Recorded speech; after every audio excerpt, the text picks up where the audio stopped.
This is a bad starting motor, but it's good enough for what we're using it for. Just dandy. Alright.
Is a lean condition, so I probably got an issue with an idle jet, and now that I think about it, I wanted to replace the O-rings on them.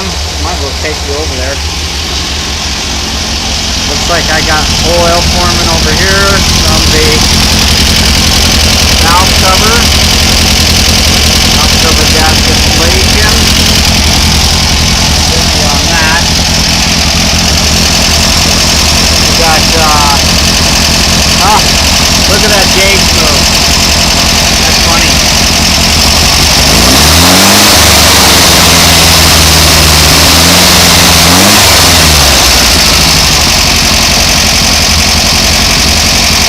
You can see the oil relief valve open and close. We're running 30 weight, straight 30 weight oil.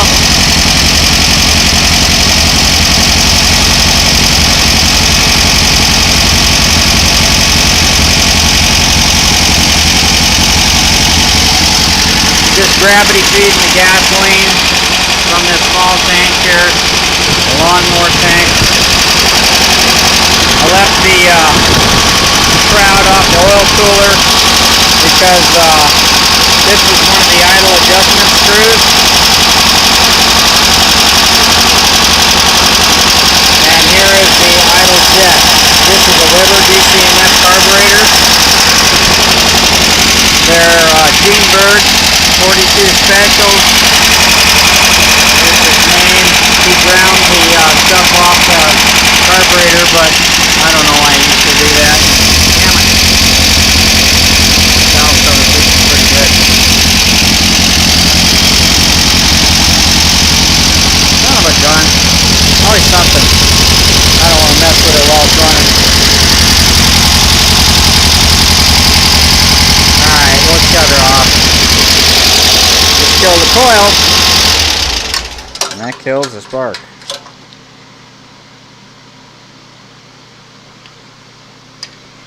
So, doggone it, always something. But that's minor stuff. I'm going to turn you off and clean that up and see what's up with that valve cover. So, before I got into this engine, this is my 2-liter. And when I took the carbs off, before I took it out of the car, I had never taken a compression test on it, and all cylinders were 95. It was smoking a little bit out the right-hand side, but the compression, the pounds were all the same.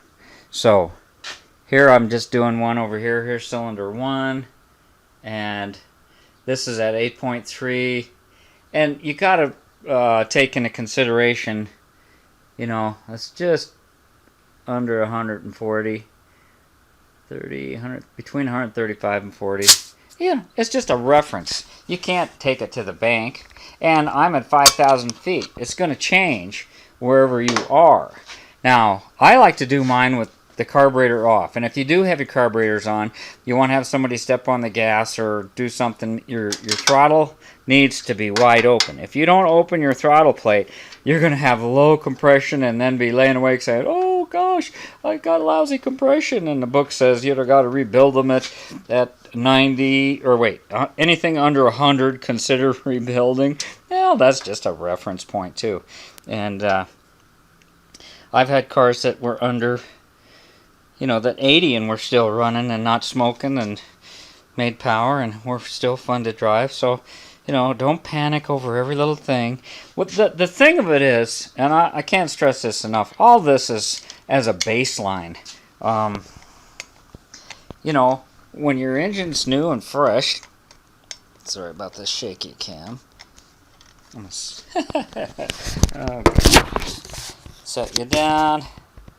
Don't know where you're at. This has got a quick coupler you push back just like an air chuck.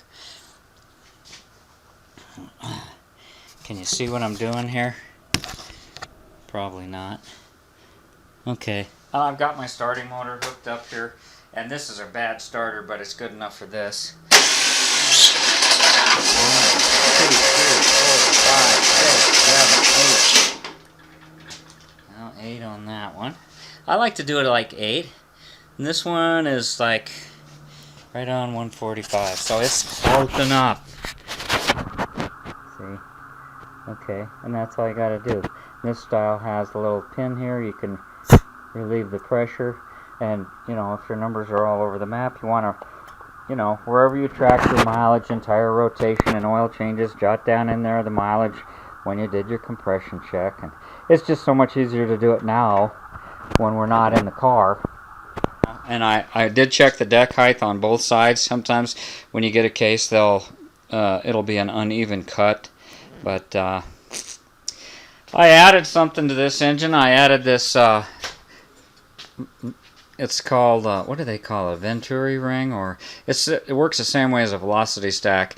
These came out with the fuel-injected engines, and it allows more CFM to go in at a lower RPM for cooling.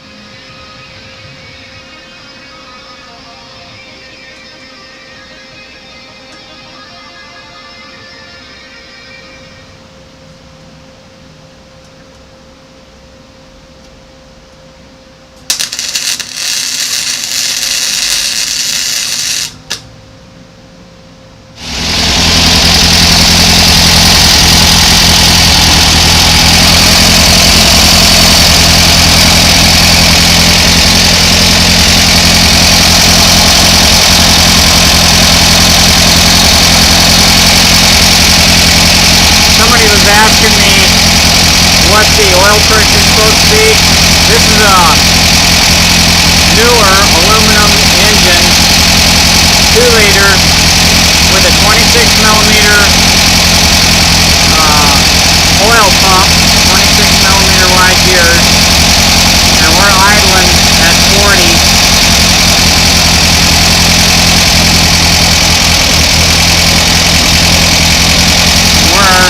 About, the book says 158 degrees, and I think the book says 28 psi at 2500 RPM. All over that.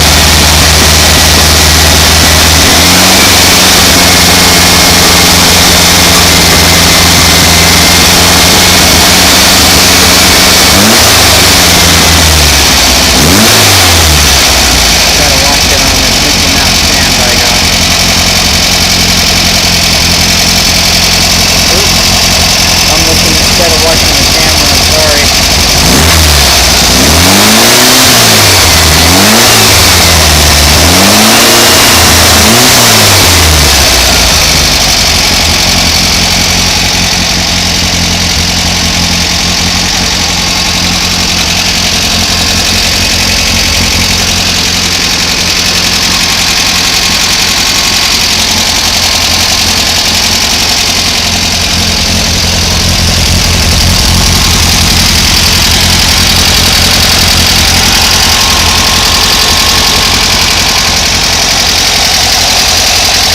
this bungee cord, I learned a long time ago, if the wing nuts can vibrate and back off, so this way it just keeps them in place, keeps them from vibration. I know they don't vibrate.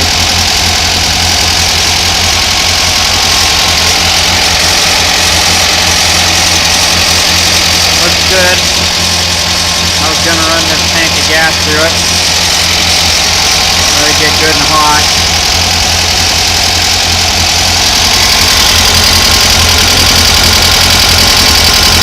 Still got a grip on this valve for the gamut.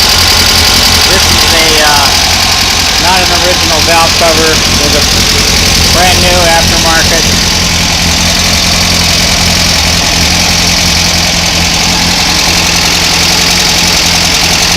Gravity feed on the fuel.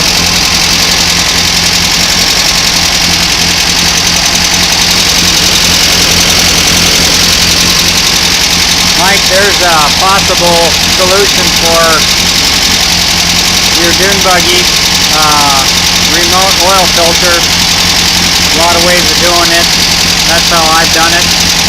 Ran it a year or so that way with no problems on the Baja.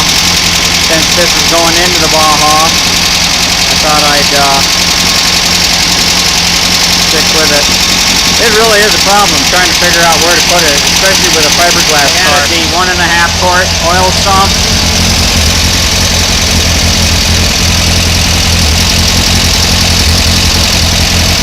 Looks like the thermostat's opening up. Got good flow air across the... I'll put the cover to guide this air down and out here, but my idle adjustment screw is right here, so it was all in the way to get a screwdriver in there. So, there you go, guys. Sounds pretty good to me. Thanks for watching. Thanks for subbing. TheEZGZ out.